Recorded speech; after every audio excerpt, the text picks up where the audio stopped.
The Pittsburgh Steelers have found their new quarterback, Mitch Trubisky. Trubisky hasn't exactly flourished in the NFL in his career thus far, but the Steelers and Mike Tomlin seem to know something that we don't. So, what exactly is that? After Ben Roethlisberger retired at the end of the 2021 season, it seemed as though Pittsburgh would be left for dead in a super competitive AFC North. But not so fast, because Mike Tomlin has found his guy in Mitch Trubisky. The former second overall pick now teams up with a great coach in Tomlin, as well as some pretty good weapons on offense like James Washington and Chase Claypool. In a tough division, the Steelers are going to need a guy who can elevate the players around him and make the big plays when needed. And actually, Trubisky was that guy in Chicago. Well, for a little bit of time. Fine, a really short time. Mitch Trubisky was drafted second overall in the 2017 NFL Draft by the Chicago Bears after they traded up with the 49ers to get him. And while fans despised him towards the end of his stint there, it wasn't always that way. In fact, the Bears were actually pretty damn good in 2018. They won the division and made it to the playoffs, and probably could have made a run if it weren't for the most famous missed field goal in Bears history, the Cody Parkey double doink.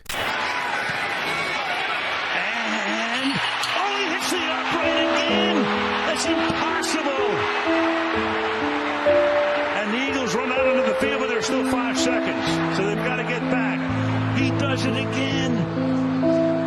After that, the Bears were never the same. Matt Nagy did win AP Coach of the Year that season, but it sure as hell didn't show in the next 3 seasons leading up to his firing. The Bears did make the playoffs in 2020, but never went over 500 again, making it in with an 8-8 record and again losing in the wild card. Fans grew bitter with Nagy, but more so with Mitch Trubisky, who was touted as a bust and just being incapable to play at a high level before the Bears ultimately didn't pick up his 5th-year option and just let him walk. Of course, looking back, we can see that the problem may have been Nagy, who seems to be incapable of developing a quarterback if both Trubisky and Justin Fields are any evidence of that. Trubisky sure as hell wasn't great in Chicago, but he's definitely not as bad as he's said to be, and the Steelers must have seen that. Trubisky, by the measurables, is a great quarterback with plenty of raw talent, and the year in Buffalo playing as the backup to Josh Allen has no doubt been great for Trubisky's progress. Getting the opportunity to learn from quarterbacks coach Ken Dorsey and former offensive coordinator Brian Daboll alone was most likely a major help for Mitch. Trubisky even said that Buffalo was like a fresh start for him, and that being in Buffalo and having a different way of doing things, he learned what's possible. It helped him get back to instinctual football and using his talents rather than overthinking. It seems like he got the developmental help in Buffalo that he never received in Chicago under Nagy. Nagy just didn't know how to use him correctly,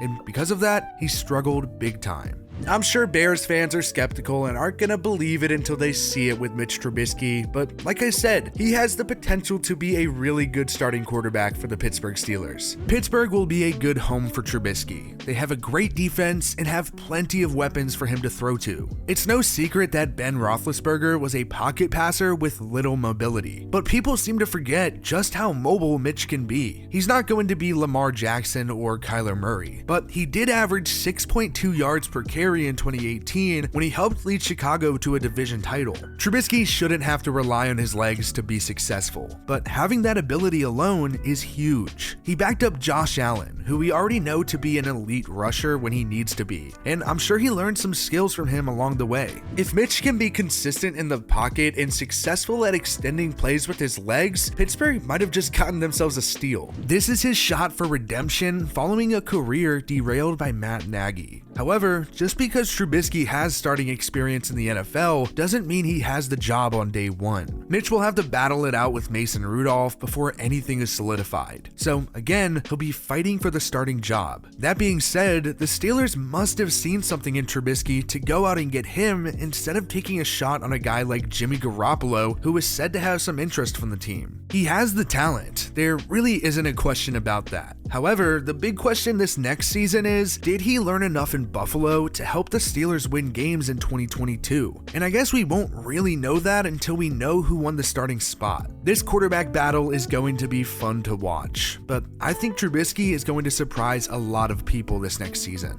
Like I said, this is Trubisky's shot at redemption. and honestly, I think this is his final shot. We saw the whole fiasco in Chicago with Mitchell Trubisky suffering from the Matt Nagy experience, which I think matters a lot more in the context of how bad Mitchell Trubisky is, especially if we look at how rough Justin Fields did this last season. But I guess we won't really know whether it was Mitchell Trubisky himself or Matt Nagy until this next season if Mitch gets the starting job in Pittsburgh. If he succeeds, then it was all Matt Nagy. And if he sucks, well, I think we can blame it on Mitch at that point. I think the quarterback competition aspect to this whole thing is going to be interesting. Watching Mitch Trubisky battle it out with Kyle Rudolph, I think those are the two guys that are going to be going at it, but at the same time, they do still have Dwayne Haskins on the roster as of now. Now, I don't know how long that lasts, but they do. Also, Pittsburgh is one of the leading contenders for Malik Willis in this upcoming draft. So, would you go out and pick up Malik Willis in the first round if you just went out of your way to go get Mitchell Trubisky and also have two quarterbacks that are valid backup options already on the roster? I don't know. That's the really big question. If they do pick up Malik Willis, it would kind of make sense. He's going to be a project whether or not Pittsburgh takes him or not. He's going to probably have to sit on the bench for a year behind whoever the starter is going to be. So I think it wouldn't be a dumb decision to pick up Malik Willis still, but regardless, I do see Mitch Trubisky being the starter for this next season at least. Now, whether or not Mitch Trubisky is the heir apparent to Ben Roethlisberger or not is kind of a big question, because Ben Roethlisberger left some pretty big shoes to fill. And not that he was this insane quarterback slinging it back and forth towards the end of his career, but in his heyday, Ben Roethlisberger was a hell of a good quarterback. And if Mitch Trubisky can step up and use those tools and skills that he learned out in Buffalo and succeed using them, then Pittsburgh is going to be stoked with the guy they got for practical pocket change. I personally have faith in Mitch Trubisky to come in and succeed in Pittsburgh. Now, I'm not saying they're Super Bowl contenders now that they have Mitch Trubisky, because that would just be a straight up lie. But I do think that they at least have a team that's competent enough to compete in that competitive AFC North. The Bengals just went to the Super Bowl. The Ravens are going to be good again. The Browns seem to be doing something. I don't exactly know what that something is, but they're probably going to be a threat in that division. And now the Steelers are going to be in that mix if Mitchell Trubisky can step up and produce numbers. So this move for Pittsburgh is either going to be a really painful year for you guys or a really exciting one. But I, for one, am excited just to see Mitch Trubisky get another shot in the NFL as a starter, because I think he was hosed in Chicago. And I know Chicago fans won't like me saying that, but I do. I think that he was a decent quarterback who was ruined by the circumstances that he was in at the time. And I think his year in Buffalo was really major to help him develop a little bit more and get that year where he could just, take in the experience of the NFL without having all the pressure of being a starter in the league. Also, starting behind one of the best quarterbacks in the NFL right now in Josh Allen helps a lot too. But I don't know. What do you guys think about this? What do you guys think about Mitchell Trubisky? Do you guys think that he deserves another shot at starting in the NFL, or do you think this is a dumpster fire just waiting to happen? Let me know down in the comments below, and we'll see you guys in the next one. Peace.